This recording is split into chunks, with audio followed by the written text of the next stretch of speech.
నమస్తే welcome to the news blaze ముందుగా headlines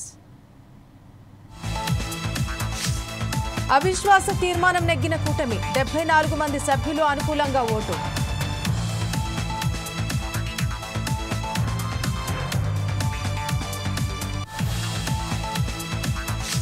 హైదరాబాద్లో 3 దౌర్జన్యాలు ప్రభుత్వంపై కేటీఆర్ విమర్శలు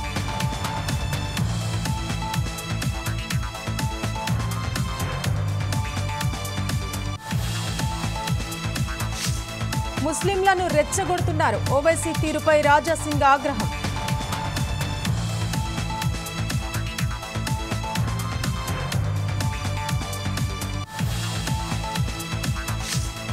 జేఈఈ మెయిన్స్ ఫలితాలు విడుదల 100% స్కోరు సాధించిన 24 మంది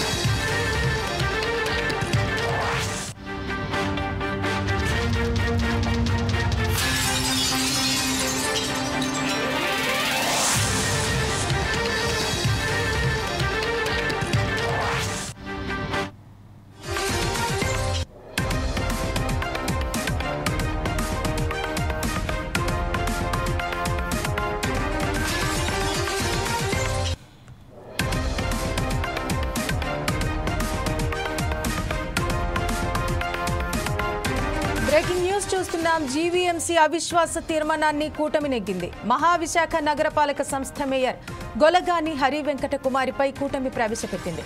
ఇవాళ 11 గంటలకు GVMC incharge commissioner collector M N Harindra Prasad అధ్యక్షతన కౌన్సిల్ సమావేశం ప్రారంభమైంది. వైసీపీ కార్పొరేటర్లు ఒక్కొక్కరిగా పార్టీని విడటంతో కూటమి బలం పెరిగింది. జీవీఎంసీలో మొత్తం 97 మంది సభ్యులుండగా సమావేశానికి 74 మంది కూటమి సభ్యులు హాజరయ్యారు. వీరంతా అవిశ్వాస తీర్మానానికి అనుకూలంగా ఓటు వేశారు.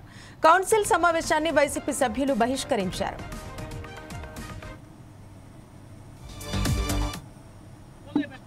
నాలుగు సంవత్సరాల క్రితం ఒక అన్డెమోక్రటిక్ గా ఆ రోజు అధికారాన్ని అడ్డం పెట్టుకొని మేయర్ ఎన్నికల్లో వైఎస్ఆర్ పార్టీ విజయం సాధించిన నేపథ్యంలో ఈ 4 సంవత్సరాలు కూడా వైఎస్ఆర్ పార్టీ ఆధ్వర్యంలో మేయర్ పరిపాలన సాగింది.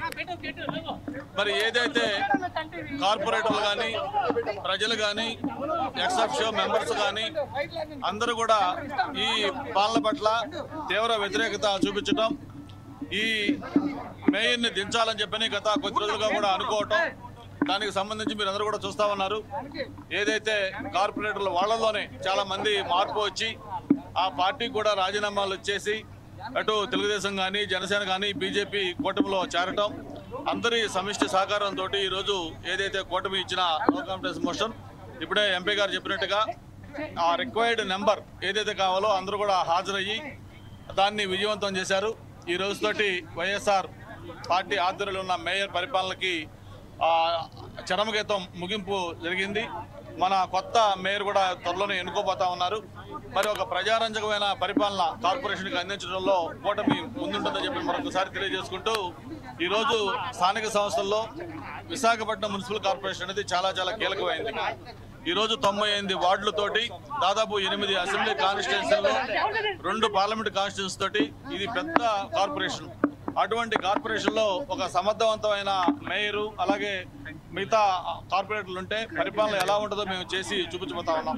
గతంలో డివి సుబ్బారావు గారు లాంటి వాళ్ళు మేయర్లుగా ఉన్నప్పుడు ఎలా అభివృద్ధి జరిగిందో మళ్ళీ అటువంటి అభివృద్ధిలోనే ఈ ప్రభుత్వం ఆధ్వర్యంలో కొత్త మేయర్ సహకారంతో కార్పొరేటర్ సహకారంతో అందిస్తామని చెప్పి కూడా మరొకసారి తెలియజేసుకుంటూ సిటీ ఆఫ్ డెస్టినీ ఏదైతే ఒక విశాఖపట్నానికి పేరు ఉందో ఆ పేరు నిలబెట్టే విధంగా అటు శానిటేషన్ కానీ లేకపోతే డ్రింకింగ్ వాటర్ కానీ లేకపోతే అభివృద్ధి జీవీఎంసీ అవిశ్వాస తీర్మానాన్ని కూటమి నెగ్గింది. మహావిశాఖ నగరపాలక సంస్థ మేయర్ గొలగాని హరివెంకట కుమారిపై కూటమి ప్రవేశపెట్టింది. ఇవాళ 11 గంటలకు GVMC incharge commissioner collector M N Harindra Prasad అధ్యక్షతన కౌన్సిల్ సమావేశం ప్రారంభమైంది. వైసీపీ కార్పొరేటర్లు ఒక్కొక్కరిగా పార్టీని వీడటంతో కూటమి బలం పెరిగింది. జీవీఎంసీలో మొత్తం 97 మంది సభ్యులుండగా సమావేశానికి 74 మంది కూటమి సభ్యులు హాజరయ్యారు. వీరంతా అవిశ్వాస తీర్మానానికి అనుకూలంగా ఓటు వేశారు. కౌన్సిల్ సమావేశాన్ని వైసీపీ సభ్యులు బహిష్కరించారు. ఇక దీనికి సంబంధించి మరింత సమాచారం మా ఇన్పుట్ ఎడిటర్ శ్రీనివాస్ అందిస్తారు. శ్రీనివాస్, చెప్పండి.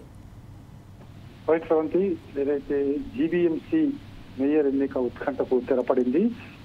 కొద్దిసేపటి క్రితమే కౌన్సిల్ సమావేశం జరిగింది. కౌన్సిల్ సమావేశంలో ఎవరైతే కొలగాని వెంకట హరికుమారి మీద అవిశ్వాస తీర్మానం కూటమి కార్పొరేటర్ ప్రవేశపెట్టడం జరిగింది. అది నెగ్గడం జరిగింది. దీంతోనే ఇప్పటివరకు ఉన్న హరికుమారి మేయర్ పదవి నుంచి తప్పుకోవాల్సిన పరిస్థితి ఏర్పడింది.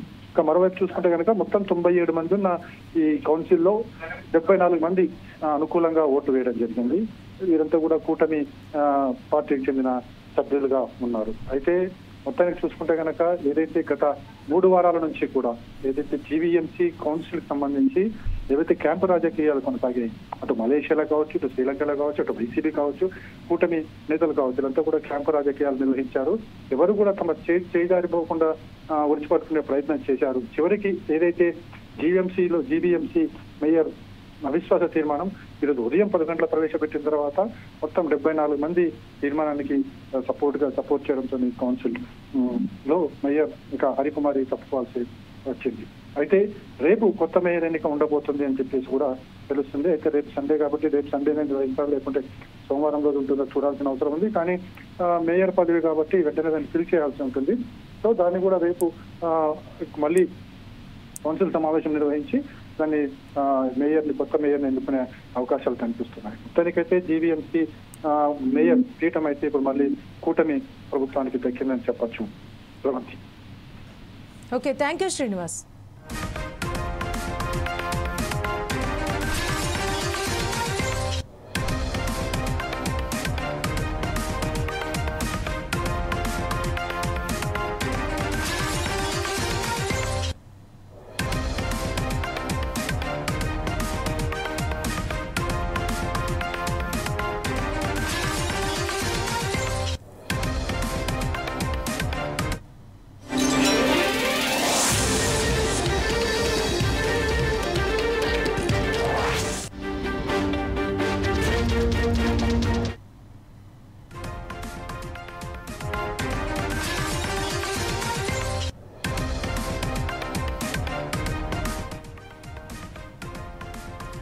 హైదరాబాద్లో కాంగ్రెస్ ప్రభుత్వం 3 దౌర్జన్యాలు చేసిందని కేటీఆర్ ఆరోపించారు.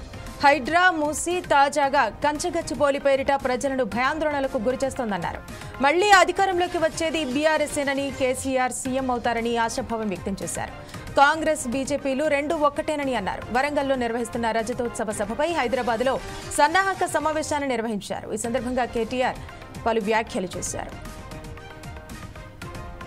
ఇంకో ముఖ్యమంత్రి ఇంకో నాయకుడు అయితే అమ్మతోడు చెప్తున్న ఆయనతో బకెట్లో నీళ్లు పోసుకుని అలా దుంకి చచ్చిపోతుండే. రేవంత్ రెడ్డి కాబట్టి నడిచిపోతున్నా అని దులుపుకొని పోతున్నాయి. అంటే ఇది ఒక్కటే కాదు, ఇప్పుడు అదే అన్న యాద్ చేస్తున్నాడు. హైదరాబాద్లోనే మూడు అరాచకాలు: హైడ్రా, మూసి, ఇప్పుడు మళ్ళీ నిన్న భూములు, హెచ్సియు మనం పెట్టిన ఏలన్లా. ఆ పిల్లలు హైదరాబాద్ సెంట్రల్ యూనివర్సిటీ పిల్లలు వాళ్ళిచ్చే వాళ్ళు బయటికి వచ్చి లొల్లి పెట్టి మనల్ని రమ్మంటే కూడా మనం పోలే. ఎందుకంటే మనం పోతే ఏమంటాడు, చెప్పలేదా ఈ గుంటనక్కలు పోయి చేసిర్రు, ఈ బీఆర్ఎస్ వాళ్ళే పోయి చేసిండ్రు అని చెప్పి పిచ్చి మాటలు మాట్లాడతాడు. అందుకే మనం వాడికి పోలే. ఏమున్నా బయటికి వెళ్ళి మద్దతు చెప్పినాం, మీడియా ద్వారా చెప్పినాం, అవసరమైతే న్యాయ పోరాటం చేస్తామని చెప్పినాం, కానీ అందులో పోలే. కానీ ఆ ఉద్యమాన్ని కూడా మలినం చేసే విధంగా ఎంత చిల్లర మాటలండి ఒక ముఖ్యమంత్రి. ఆడ జింకలు లేవు, గుంటనక్కలు ఉన్నాయంటాడు. మరి ఆడ జింకలు ఉన్నాయా ఏమున్నాయి? ఇప్పుడు చచ్చిపోతే ఒక్కొక్కటి బయటకు వస్తుంది. ఇప్పటికే 4 జింకలు చచ్చిపోయినాయి. ఒక్క జింకను చంపితే సల్మాన్ ఖాన్ తీసుకుపోయి జైల్లో పెట్టిరు. మరి 4 జింకలు చంపిండు రేవంత్ రెడ్డి. ఏం చేయాలి? నేను ఏమంటున్నా అంటే ఇదంతా ఎందుకు చెప్తున్నా అంటే ఇవన్నీ చేయబట్టి ఇలా ప్రజలకి ఏం ముద్ర పడ్డదంటే, చిచి వీళ్ళు మంచి మనుషులు కాదు, చాలా గలీజ్ మనుషులు, వీళ్ళు ఇచ్చిన మాట నిలబెట్టుకునేటోళ్ళు కాదు, కాంగ్రెస్ వాళ్ళు నమ్మొద్దు అనేది బాగా బలంగా ఇవాళ ప్రజల్లో నాటకపోయింది. ఎన్నికలు ఎప్పుడు వచ్చినా, ఈ రోజు వచ్చినా, ఇంకొక 6 నెలలకు వచ్చినా, సంవత్సరానికి వచ్చినా, నేను ముమ్మాటికి ఒక మాట చెప్తున్నా, తుఫాను వాతావరణంలో మళ్ళీ ఒక్కసారి గులాబీ జెండా ఎగురుతుంది. మళ్ళీ కేసీఆర్ గారు ముఖ్యమంత్రి అవుతారు. ఇది పక్కా. ఇది మీరు రాసి పెట్టుకోండి, ఎవరు మార్చలేరు దాన్ని. ఇక మధ్యలో సందట్లో సడేమియా అన్నట్టు బీజేపీ కూడా ఆశపడుతుంది. దబ్బన ఏమన్నా నాకు కూడా దొరుకుతుందేమో, ఛాన్స్ దొరుకుతుందేమో. సమస్యనే లేదు. ఎందుకంటే ఇప్పుడు 8 మంది ఎంపీలు ఉన్నారు బీజేపీ వాళ్ళు. ఓ 8 మంది ఎమ్మెల్యేలు ఉన్నారు. ఇప్పుడు 8 మంది ఎంపీలు ఉన్నారు కదా, మీరు ఒకటి చూడుర్రి. ఒక్క రోజున కాంగ్రెస్ పార్టీ మీద పోరాటం చేస్తారా? పొరపాటున కాంగ్రెస్ పార్టీని ఒక మాట అంటారా? 2 మంత్రులు ఉన్నారు, కేంద్ర మంత్రులు. ఒక ఆయననేమో సహాయ మంత్రి, ఇంకొక ఆయననేమో నిస్సహాయ మంత్రి. ఏమి కాదు ఇద్దరితో, ఊదు కాలది పీరి లేవు. తెలంగాణకు రూపాయి తెచ్చే ముఖం లేదు. కానీ తెల్లారు లేస్తే కేసీఆర్ని తిట్టాలి, బీఆర్ఎస్ని తిట్టాలి. అరే తిట్టుడేదో కాంగ్రెస్ తిట్టరాదరా పోయి, ఆయన గవర్నమెంట్లు ఉన్నాడంటే అది శాత కాదు. రేవంత్ రెడ్డిని ఆయన అన్నాడు, ఇంకా గమ్మ చూడరు మీరు. నిన్న రేవంత్ రెడ్డినేమో పల్లెత్తు మాట అన్నారు, ఒక్క మాట. అసలు ఆయనకు రక్షణ కవచమే వీళ్ళు. నేను మొన్న మాట్లాడుకుంటే చెప్పిన, ఈ సెంట్రల్ యూనివర్సిటీ భూములు ఈ దందా వెనక ఒక బీజేపీ ఎంపీ ఉన్నాడని నేను చెప్పిన, పేరు చెప్పలేని. గుమ్మడికాయల దొంగెవడరా అంటే భుజాలు తడుపుకున్నట్టు ఒకరికి వస్తుండు బయటికి వచ్చి నన్ను తిట్టుడు. నేను నన్ను తిట్టుడు ఎందుకు రా భయ్, నువ్వు చేసేదో అటు చేయు, మీరు కేంద్రంలో ఉన్నారు, మీరు చేసేదో అక్కడ చేయండి ఎవడు చెప్తలేడు. తిట్టుడు మాత్రం నన్ను. ఎందుకు చెప్తున్నా ఇదంతా అంటే, ఈ 16-17 నెలల్లో తెలంగాణకు బీజేపీ చేసిన ఒక్క పై సంబంధం పని ఏదైనా ఉన్నదా? జనం తిట్టే తిట్లు ఇంకో ముఖ్యమంత్రి ఇంకో నాయకుడు అయితే అమ్మతోడు చెప్తున్నా, ఆయనతో బకెట్లో నీళ్లు పోసుకుని అలా దుంకి చచ్చిపోతుండే. రేవంత్ రెడ్డి కాబట్టి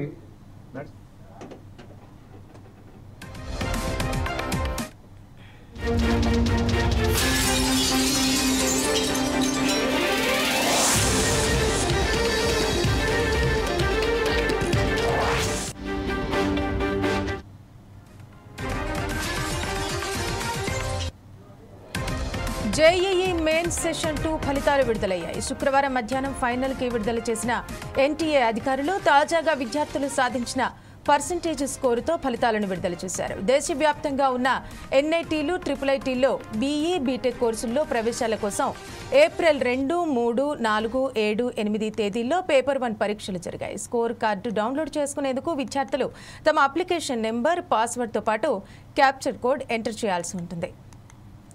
ఇక జేఈఈ మెయిన్లో తెలుగు రాష్ట్రాల విద్యార్థులు విజయదుందుభి మోగించారు. హైదరాబాద్కు చెందిన 2 జాతీయ స్థాయిలో ప్రథమ ర్యాంకు సాధించారు. బనిబ్రత మాజీ, వంగల అజయ్ రెడ్డి 300కి 300 మార్కులు పొందడంతో ఇద్దరికి ఒకే ర్యాంకును కేటాయించారు.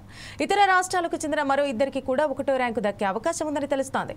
ఇక ఈసారి వయసు కొలమానం తొలగించడంతో సమానమైన మార్కులు వచ్చిన వారికి 1వ ర్యాంకు కేటాయించారు.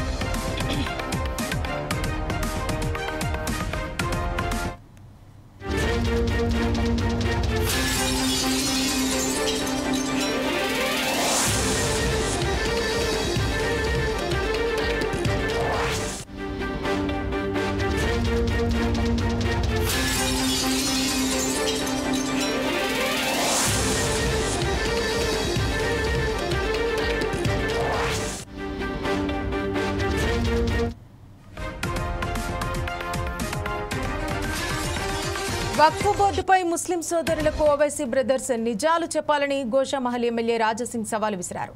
దమ్ముంటే వక్ఫ్ బోర్డుకు వ్యతిరేకంగా పెట్టిన బహిరంగ సభలో నిజం చెప్పే ప్రయత్నం చేయాలన్నారు. వక్ఫ్ బోర్డు భూములను అమ్ముకుంది, కబ్జా చేసింది ఓవైసీ బ్రదర్సే అని చెప్పారు. భూములను లీజుకిచ్చింది కూడా ఓవైసీ బ్రదర్సే అని విమర్శించారు. అప్పుడు దేవుడి భూములని గుర్తుకు రాలేదా అంటూ మండిపడ్డారు. కేంద్రం వక్ఫ్ భూములను కాపాడేందుకే మంచి చట్టాన్ని తీసుకొచ్చిందని చెప్పారు. ఇక వక్ఫ్ బోర్డుకు 9,50,000 ఎకరాల భూములున్నాయని, వాటిపై వచ్చే ఆదాయం ఏమవుతోందంటూ ప్రశ్నించారు. భూముల్లో వ్యవసాయ భూములతో పాటు షాపింగ్ కాంప్లెక్స్లు ఉన్న భూములు సైతం ఉన్నాయని తెలిపారు. ఆ భూములను ఎవరికి అమ్ముకునేందుకు వీలు లేకుండా, తక్కువ ధరకు లీజుకి ఇవ్వకుండా ఉండేందుకు ఈ చట్టం తీసుకువచ్చారన్నారు. కానీ ఈ నిజాన్ని చెప్పే దమ్ము ఓవైసీకి లేదన్నారు. వక్ఫ్ బోర్డు బిల్లుపై వ్యతిరేకంగా మాట్లాడటమే ఓవైసీ ఆలోచన అని చెప్పారు. ముస్లిం సమాజం మేలుకోవాలని ఓవైసీని నమ్మవద్దని అన్నారు. లేదంటే మీరే నష్టపోతారంటూ వ్యాఖ్యానించారు. ఈ మేరకు ఓ వీడియో సందేశాన్ని విడుదల చేశారు. వక్ఫ్ బోర్డు పైన కేంద్ర గవర్నమెంట్ ఒక మంచి బిల్ తీసుకొని వచ్చినారు. ఆ బిల్కి వ్యతిరేకంగా ఓవైసీ అంటే హైదరాబాద్ పార్లమెంట్ సభ్యుడు ఈరోజు సాయంత్రం దారుసలాంలో వక్ఫ్ బోర్డు బిల్ అగ్నిస్ట్గా ఒక బహిరంగ సభ పెట్టిండు. ఆ బహిరంగ సభ ఎందుకు పెట్టిండంటే జనాల్ని ఏ విధంగా రెచ్చగొట్టాలి అదే ఆయన ప్లాన్ ఉంటుంది. నేను ఓవైసీకి ఒక మాట అడగాలనుకుంటున్నా. ఇవాళ నువ్వు సభ పెట్టినావు కదా, నీలో దమ్ ఉంటే నిజం చెప్పనికి ప్రయత్నం చేయి. తెలుసు నువ్వు నిజం చెప్పవని. నీ అయ్యా కానీ, నువ్వు కానీ, నీ తమ్ముడు కానీ, నీ ఎమ్మెల్యేస్ కానీ, నీ కార్పొరేటర్ కానీ వక్ఫ్ బోర్డు పైన ఒక మంచి బిల్ వచ్చింది, దీనికి మనం సపోర్ట్ చేయాలి. అది ఎప్పుడు చెప్పరు, దీనికి అగ్నిస్టే చెప్తారు మీరు. ఎందుకంటే వక్ఫ్ బోర్డ్ ల్యాండ్ని అమ్మిపించిన మీరే, వక్ఫ్ బోర్డ్ ల్యాండ్ని కబ్జా చేసినారు మీరే, వక్ఫ్ బోర్డ్ ల్యాండ్ని తక్కువ డబ్బుల్లో రెంట్కి తీసుకున్న మీరే. ఇవాళ ఓల్డ్ సిటీలో కానీ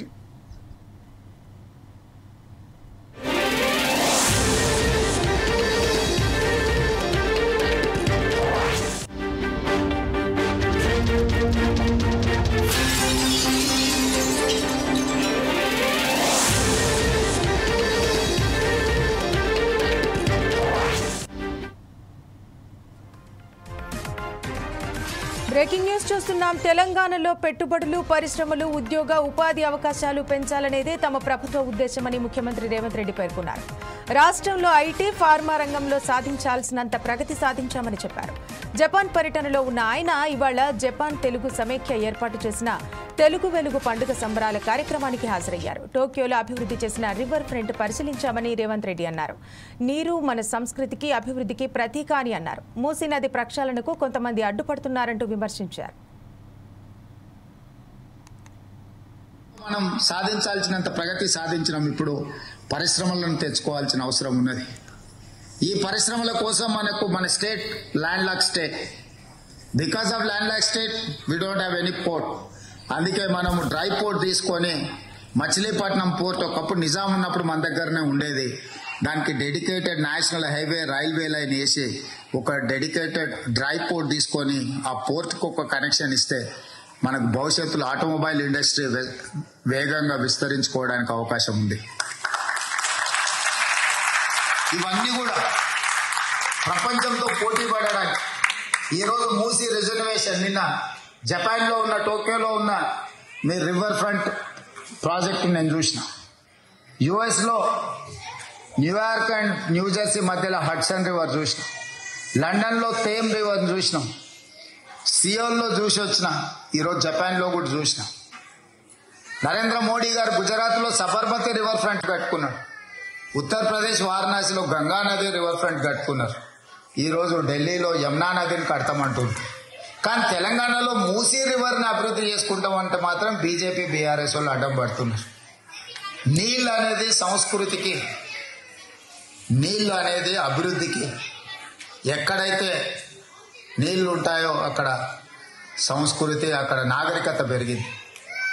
ఈరోజు మూసీ నదిని ప్రక్షాళన చేసుకోవాల్సిన అవసరం ఉన్నది.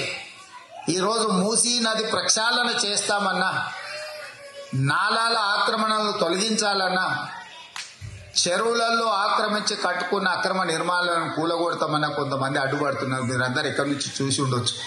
హైడ్రా కూలగొడుతుంది. చెరువు మధ్యలో నిర్మాణాలు చేస్తే కూలగొట్టకుండా ఉంటే రేపు ప్రకృతి మనల్ని క్షమిస్తుందా? ఈరోజు మీ టోక్యో నగరం పొల్యూషన్ ఫ్రీ సిటీ. మన దగ్గర పొల్యూషన్తో ఢిల్లీలో పార్లమెంట్లో, స్కూల్లో, గవర్నమెంట్ ఆఫీసులు అన్నీ మూసేసింది. అంత పెద్ద నగరాన్ని నిర్మించుకున్న తర్వాత కేవలం కాలుష్యం వల్ల ఢిల్లీ నగరమే స్తంభించే పరిస్థితి ఉంటే మనం గుణపాఠం నేర్చుకోవాల్సిన అవసరం లేదా? హైదరాబాద్ నగరాన్ని కూడా మనం అట్లనే కాలుష్యమైన నగరంగా మనం అట్లే వదిలేద్దామా? ఈరోజు మూసీ ప్రక్షాళన అందుకోసమే నేను చెప్తున్నా. అందుకోసమే మెట్రో విస్తరించాలంటున్నా. అందుకోసమే రీజనల్ రింగ్ రోడ్డు నిర్మించాలంటున్నా. అందుకోసమే రేడియల్ రోడ్స్ నిర్మించాలంటున్నా. ఇవన్నీ కూడా తెలంగాణ పురోగతికి అత్యంత కీలకమైన అంశాలు.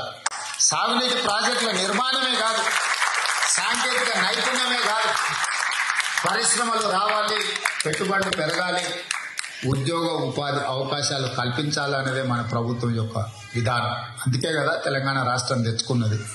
అందుకే కదా పిల్లలు ప్రాణాలు ఇచ్చి తెలంగాణ రాష్ట్రాన్ని సాధించింది. ఐటీ ఫార్మాలో మనం సాధించాల్సినంత ప్రగతి సాధించినాం. ఇప్పుడు పరిశ్రమ ఈడీ కార్యాలయం ముట్టడికి యూత్ కాంగ్రెస్ ప్రయత్నించింది. సోనియా రాహుల్పై ఈడీ ఛార్జిషీట్ను నిరసిస్తూ ఆందోళన చేశారు. దీంతో నిరసనకు వచ్చిన యూత్ కాంగ్రెస్ నేతలను పోలీసులు అరెస్టు చేశారు.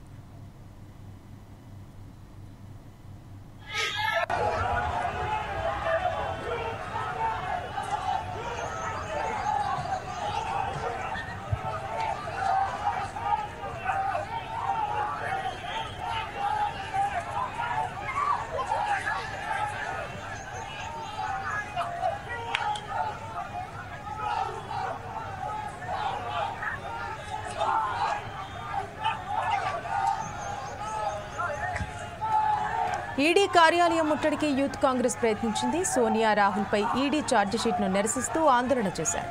దీంతో నిరసనకు వచ్చిన యూత్ కాంగ్రెస్ నేతలను పోలీసులు అరెస్టు చేశారు.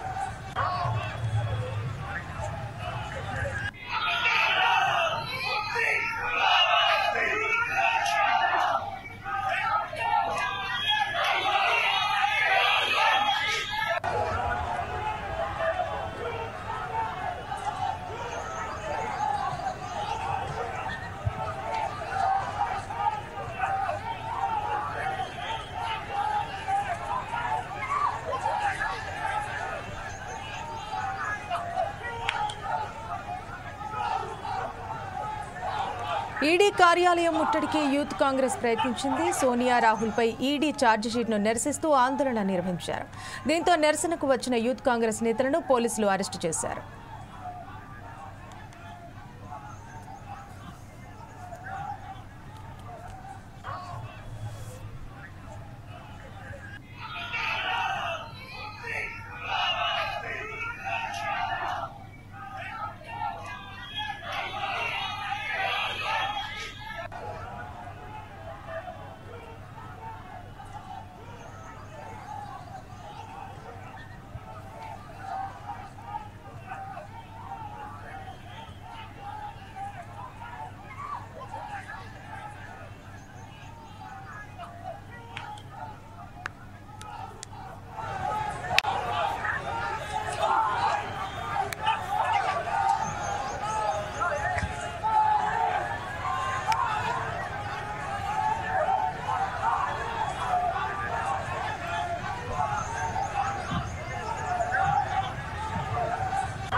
జీవీఎంసీ అవిశ్వాస తీర్మానాన్ని కూటమి నెగ్గింది. మహావిశాఖ నగరపాలక సంస్థ మేయర్ గొలగాని హరివెంకట కుమారిపై కూటమి ప్రవేశపెట్టింది. ఇవాళ 11 గంటలకు GVMC incharge commissioner collector M N Harendra Prasad అధ్యక్షతన కౌన్సిల్ సమావేశం ప్రారంభమైంది.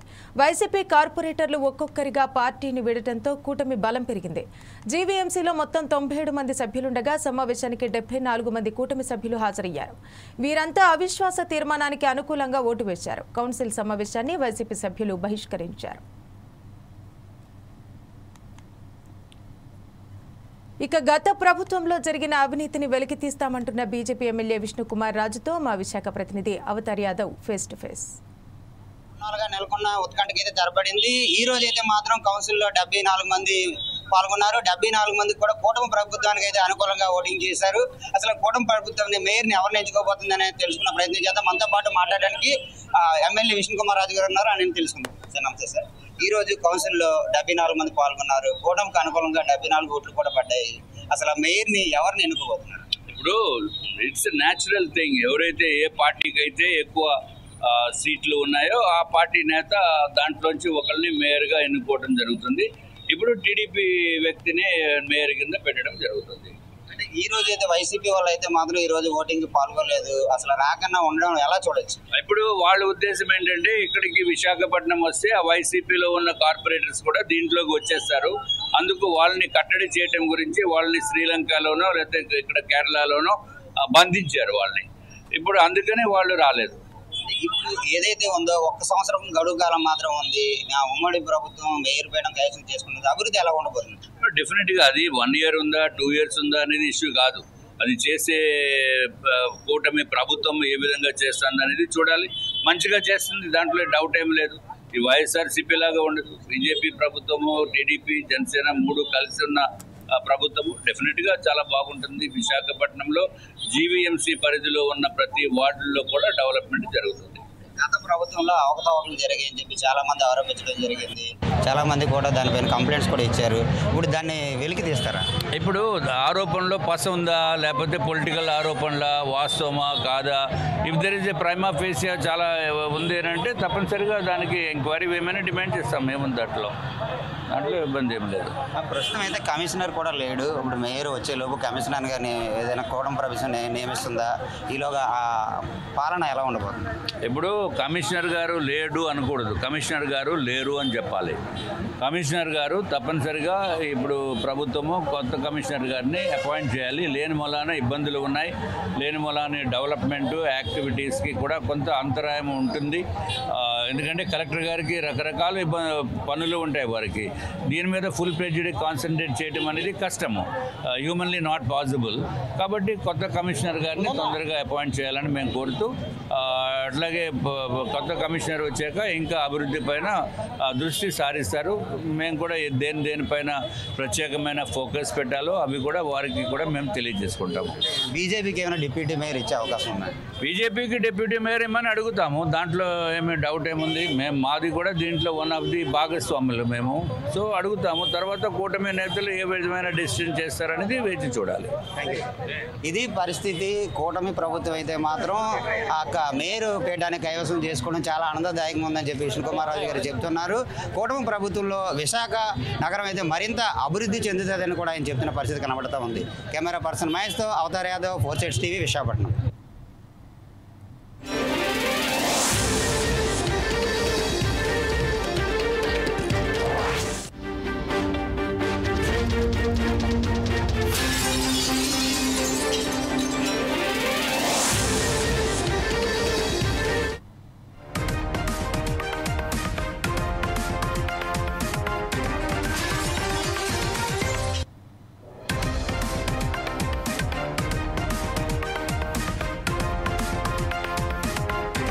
సిద్దిపేటలో భద్రంగా ఉండాలి, భవిష్యత్తులో ఎదగాలి అనే కార్యక్రమాన్ని చేపట్టారు. ఈ అవగాహన సదస్సులో ఎమ్మెల్యే హరీష్ రావు పాల్గొన్నారు. తండ్రి లేని ఓ చిన్నారి కథను విని భావోద్వేగానికి గురయ్యారు. తన తల్లి కష్టపడి చదివిస్తుందన్న విషయం తెలుసుకుని చిన్నారిని ఓదార్చారు.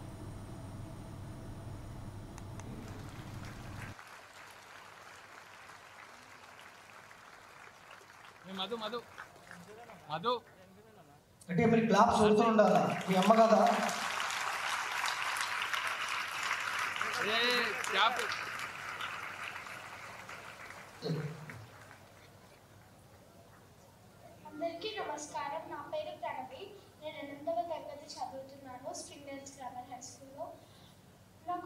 పేరెంట్స్ గురించి చెప్పగానే చాలా ఎమోషనల్గా ఫీల్ అయ్యాను నేను ఇక్కడికి రావడానికి మా అమ్మే కారణం. మా నాన్న సెకండ్ క్లాస్లో చనిపోయాడు. అప్పటి నుంచి మా మమ్మీ కడుతూ నన్ను మంచిగా చూసుకునేది. కానీ నేను మా మమ్మీని ఊరికే తింటుండేదాన్ని.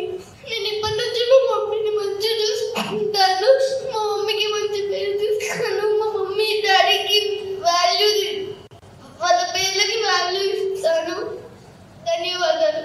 అమ్మా నాన్నల గౌరవాన్ని మనకు అర్థమయ్యేటట్టు చెప్పి, వాళ్ళ విలువ మనకు తెలిసేటట్టు చెప్పి, మనందరికీ కళ్ళు తెరిపించినటువంటి గురువు గారికి కూడా మనం చప్పట్లు కొట్టాలా వద్దా? కమాన్, ఎంత వెళ్ళే కదా, ఎంత బాగా చెప్పింది రంజిత్ మనకు. Are you realize or not? అందరూ రియలైజ్ అయ్యారా? The value and the importance of parents and the teachers. You understood? Can I expect behavioral change from today onwards? ఈ రోజు నుంచి మీ అందరిలో మార్పు చూడొచ్చా నేను? ఎన్ని రోజులు ఉంటుంది మార్పు? Life time? Will you promise me? Or మళ్ళీ ఒక 2-3 రోజుల్లో మర్చిపోతారా? అలా ఎప్పుడు అమ్మ మీద గులగడము, అమ్మను తిట్టడము, అమ్మను ఇబ్బంది పెట్టడము, అమ్మను ఏడిపించడం చేస్తారా? ప్రామిస్ ఇస్తారా నాకు? ఎవరి మీద ప్రామిస్? ఇంకా అమ్మా నాన్నని ఎప్పుడు ఇబ్బంది పెట్టను, అమ్మ చెప్పినట్టు వింటాను, నాన్న చెప్పినట్టు వింటాను, I love my parents, I love my teachers అని ప్రామిస్ చేయండి నాకు. Will you promise me? Promise on whom?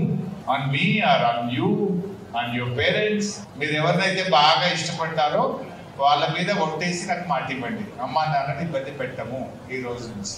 Okay? అమ్మ అన్నం తినిపించాలంటే మీకు ఒక్కొక్క నోట్లో బుక్క పెట్టి పెట్టి మిమ్మల్ని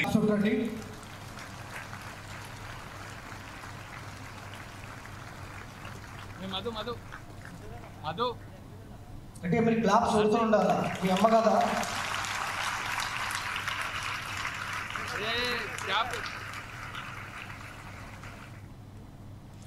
సిద్దిపేటలో భద్రంగా ఉండాలి, భవిష్యత్తులో ఎదగాలి అనే కార్యక్రమాన్ని చేపట్టారు. ఈ అవగాహన సదస్సులో ఎమ్మెల్యే హరీష్ రావు పాల్గొన్నారు.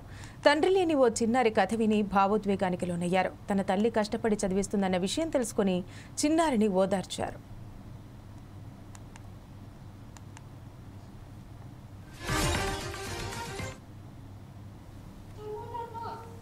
చాలా బాగా చూసుకుంటుంది.